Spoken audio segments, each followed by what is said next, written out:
Hello everyone. দীর্ঘ 7 বছর পর আমাদের রাজ্যে শিক্ষক নিয়োগের জন্যে বিজ্ঞপ্তি প্রকাশিত হয়েছে।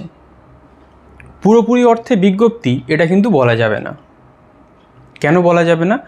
কারণ বলেছে বিস্তারিত বিজ্ঞপ্তি আসছে, তার জন্য একটা বিজ্ঞপ্তি জারি করে দিয়েছে। এবং এই বিজ্ঞপ্তিটা দেখে তোমরা যারা এসএসসি পরীক্ষা দেবে, যাদের স্বপ্ন শিক্ষক হওয়ার, প্রায় 15 থেকে 20 লাখ স্টুডেন্ট আপাতত দুশ্চিন্তার মধ্যে। কেন দুশ্চিন্তার মধ্যে? কারণ কি সিলেবাস হবে, কোথা থেকে আমাকে পড়তে হবে, পরীক্ষার প্যাটার্ন কি হবে, সেখানে সাবজেক্ট ছাড়াও আরও কি থাকবে, এই সব বিভিন্ন বিষয়ে তোমাদের মধ্যে একটা দুশ্চিন্তা দানা বেঁধেছে। তোমাদের এই দুশ্চিন্তা দূর করার জন্যই আমি এই ভিডিওটা তৈরি করছি।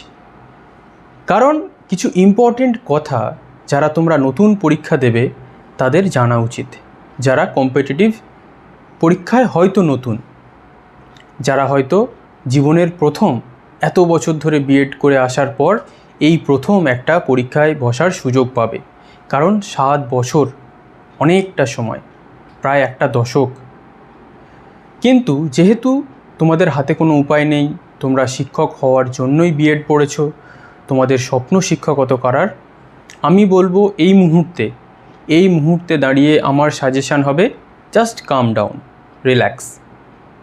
কারণ যত বেশি তোমরা শান্ত থাকবে, যত বেশি তোমরা বুদ্ধিমত্তার সঙ্গে প্রত্যেকটা স্টেপ নেবে, তত ভালো কিন্তু তোমরা যখন পরীক্ষাটা হবে তত ভালো তোমরা পরীক্ষায় স্কোর করতে পারবে এবং চাকরি পাওয়ার দোরগোড়ায় পৌঁছে যাবে। কারণ কম্পিটিশান হিউজ হতে চলেছে, কম্পিটিশান বিশাল আকারে হবে।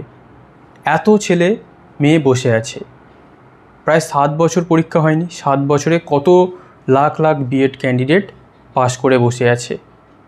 তাই যারা সিরিয়াসলি এই পরীক্ষাটাকে দিতে চাও, আমি তোমাদের জন্য কিছু পরামর্শ দিতে চাই। প্রথম কথা, আজকে তোমরা নিউজ চ্যানেলে দেখেছো যে প্রিলিমিনারি টেস্ট এবং সাবজেক্ট হবে। পিটিতে 100 নাম্বার, সাবজেক্টে 100 নাম্বার, দুটোই এমসিকিউ।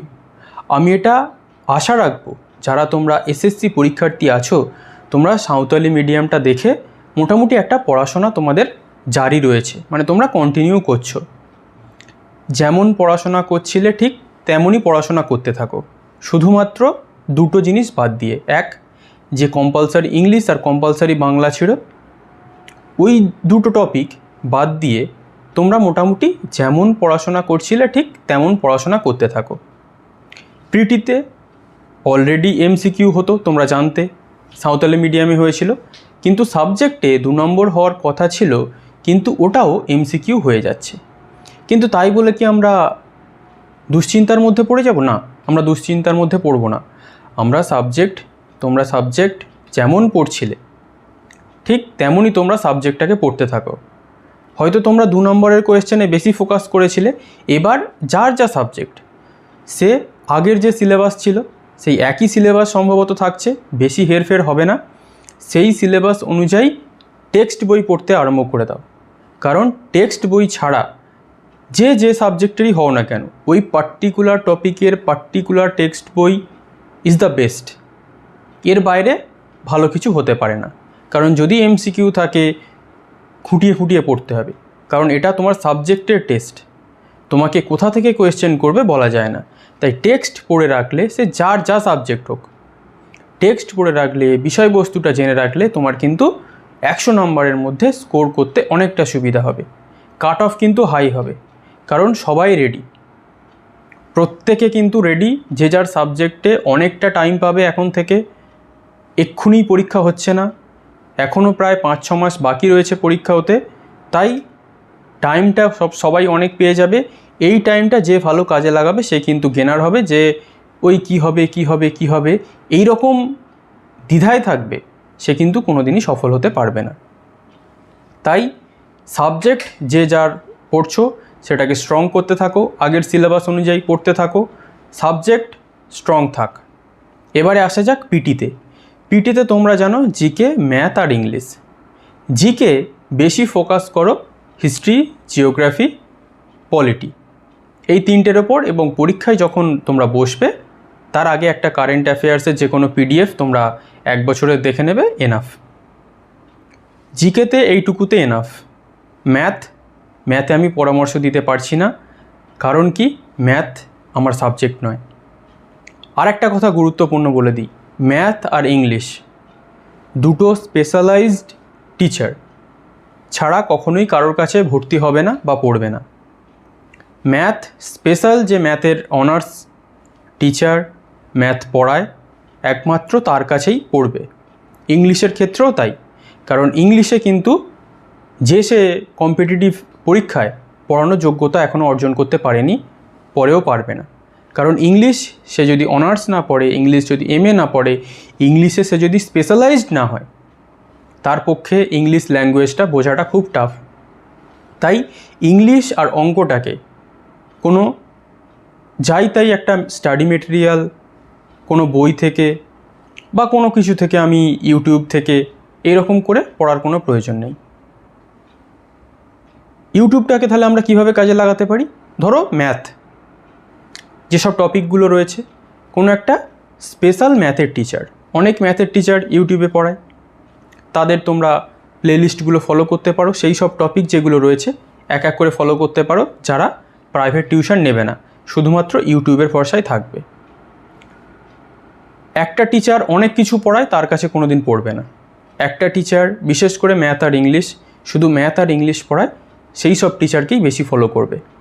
ইংলিশের ক্ষেত্রে তোমরা আমার চ্যানেল ফলো করতে পারো।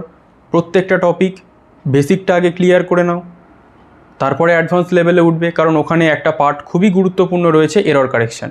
এরর কারেকশান শিখতে গেলে ইংলিশের বেসিকটা দরকার আছে। আমার চ্যানেলে প্রত্যেকটা ভিডিও কোর্স করানো আছে, তোমরা দেখে নিতে পারো। ম্যাথের ক্ষেত্রেও তাই, আমি ম্যাথের বেশি জ্ঞান দেব না। যে কোনো স্পেশালাইজড টিচার যিনি ইউটিউবে পড়ায় বা তোমাদের বাড়ির আশেপাশে পড়ায়, তার কাছে কোচিং নিতে পারো বা ইউটিউব থেকে তার ক্লাসগুলো ফলো করতে পারো। সে পুরোটা কোর্স নিশ্চয়ই কোনো না কোনোভাবে করিয়ে রেখেছে, সেই সবগুলো ফলো করতে পারো। তাহলে জিকের জন্য তোমরা কোনো একটা ভালো বই ফলো করতে পারো। ম্যাথ আর ইংলিশের জন্য কিন্তু বই ফলো করলে হবে না, কোনো স্পেশালাইজড টিচার তার কাছেই যেতে হবে, নাহলে কিন্তু ম্যাথ আর ইংলিশে তোমরা ভালো স্কোর করতে পারবে না। এর পরেও যারা দ্বিধায় আছো কি করব, তারা কিন্তু সারা জীবনই দ্বিধায় থেকে যাবে এবং অন্যরা চাকরিটা নিয়ে বেরিয়ে যাবে। কারণ কি, নোটিফিকেশান যেহেতু বেরিয়েছে, পরীক্ষা একটা হবেই, এবং এই পরীক্ষাটাকে যদি তোমরা কাজে লাগাতে না পারো, তাহলে আর পরীক্ষা দেওয়া হবে না। এবার তোমাদের কবে নোটিফিকেশান বের হবে তার কোনো ঠিক নেই। যখন নোটিফিকেশান বেরিয়েছে, একটা সিলেবাসের আভাস পাওয়া গেছে, সেইটা নিয়েই তোমরা এগো। কী হতে পারে না পারে এত কিছু ভেবে লাভ নেই। পড়াশোনা করলে সেটা কখনোই ক্ষতি নয়, সেটা তোমার জ্ঞান অর্জনই হবে। যদি একটা দুটো টপিক আসলো না, তুমি যেটা পড়ে গেলে, দেখলে যে সিলেবাসটা নোটিফিকেশানে দিল, হয়তো একটা দুটো টপিক নেই, কি এসে গেল। যদি থেকে যায় গেনার তুমি, যদি না থেকে যায় তাও গেনার তুমি, কারণ সেই টপিকটা তুমি জেনে রাখলে। তাহলে মূল বিষয়বস্তু কি, সাবজেক্টে ফোকাস করতে হবে আগের সিলেবাস অনুযায়ী, 9, 10 হোক, 11, 12 হোক। সাবজেক্ট যেমন সিলেবাস ছিল, যে যার সাবজেক্ট সেই সাবজেক্ট অনুযায়ী, সিলেবাস অনুযায়ী সাবজেক্টটাকে ক্লিয়ার করো। এমসিকিউর জন্যে টেক্সট বই পড়ো। আর পিটির জন্যে, পিটি না কোয়ালিফাই করলে আবার সাবজেক্টের খাতা দেখা হবে না। তাই পিটির জন্যে কী করতে হবে, জিকেটা যে কোনো একটা ভালো বই থেকে করতে হবে। ইতিহাস, ভূগোল, পলিটি আর কারেন্ট অ্যাফেয়ার্স, এই চারটের ওপর গুরুত্ব দিতে হবে। আর ম্যাথের ক্ষেত্রে বললাম, কোনো স্পেশালাইজড টিচার যার পরামর্শ আমি দিতে পারবো না, কারণ আমি ম্যাথের টিচার নই। আরও তোমরা অনেক ইউটিউব চ্যানেল পাবে যেখানে একটা টিচার সব পড়াচ্ছে, বা কোনো একটা টিচার সব পড়াচ্ছে, ম্যাথ পড়াচ্ছে, ইংলিশ পড়াচ্ছে, সায়েন্স পড়াচ্ছে। এরকম টিচার থেকে অ্যাভয়েড করতে হবে, কারণ সে আসলে কোনো সাবজেক্টই হয়তো ভালো করে অতটা স্পেশালাইজড নয়। কিন্তু ম্যাথ আর ইংলিশ এই দুটো সাবজেক্টের ক্ষেত্রে বিশেষ করে কোনো স্পেশালাইজড টিচার অবশ্যই দরকার, কারণ দুটোই যথেষ্ট tough subject. In depth knowledge না থাকলে তোমাকে ভালো করে তারা গাইড করতে পারবে না। তাই যদি ম্যাথ যা সিলেবাস রয়েছে পিটির সিলেবাস তোমরা সবাই জানো, যেহেতু তোমরা এসএসসি পরীক্ষার্থী, সেই সিলেবাস অনুযায়ী তোমরা যে কোনো একটা ইউটিউব চ্যানেল যিনি স্পেশালি ম্যাথ পড়ায় তার চ্যানেল ফলো করতে পারো। পিটির জন্যে এরর কারেকশানটা একটা গুরুত্বপূর্ণ পার্ট থাকছে। এছাড়া আমার পিটির মেটেরিয়াল আছে, তোমরা যদি পিটির মেটেরিয়াল চাও সেটা আমার কাছ থেকে নিতে পারো। এছাড়া আমি পিটির ব্যাচ খুব শীঘ্রই নিয়ে আসবো, তোমরা যারা জয়েন করতে চাও আমার চ্যানেলটাকে ফলো করবে। আমি ইংলিশ পিটির ওপরে খুব শীঘ্রই ব্যাচ আনতে চলেছি, যেখানে ওই যে যতটুকুই নাম্বার থাক, এখন অনেক জায়গায় প্রচার হচ্ছে যে 50 জিকে, 25 ম্যাথ, 25 ইংলিশ, যতটাই নাম্বার থাক তার দায়িত্ব আমার। আমি তোমাদের এমনভাবে স্টাডি মেটেরিয়াল দিয়ে দেবো যাতে তোমাদের কোনো প্রয়োজন না হয়, এবং সবথেকে গুরুত্বপূর্ণ কথা, বেসিক জিনিসগুলো যখন আমি ব্যাচ খুলবো লাইভে বুঝিয়েও দেব। তাই তোমরা আমার চ্যানেলটাকে সাবস্ক্রাইব করে রাখো, নোটিফিকেশানটা অন করে রাখো, যাতে আমি যখন কোর্সের ভিডিও লঞ্চ করব যাতে তোমরা সেটা দেখতে পাও। তাহলে আশা করছি তোমরা আপাতত বিভ্রান্ত হবে না, মোটামুটি একটা প্রস্তুতি নিতে থাকো। এবার যখন নোটিফিকেশান আসবে তারপরে আরও বিস্তারিত আমি তোমাদের পুঙ্খানুপুঙ্খ ব্যাখ্যা করে দেবো। যদি কোনো কোয়ারিজ থাকে অবশ্যই কমেন্টে করবে, আমি প্রত্যেকের কমেন্টের অ্যান্সার করে দেবো। তাহলে আজ এই পর্যন্তই। Thank you for watching.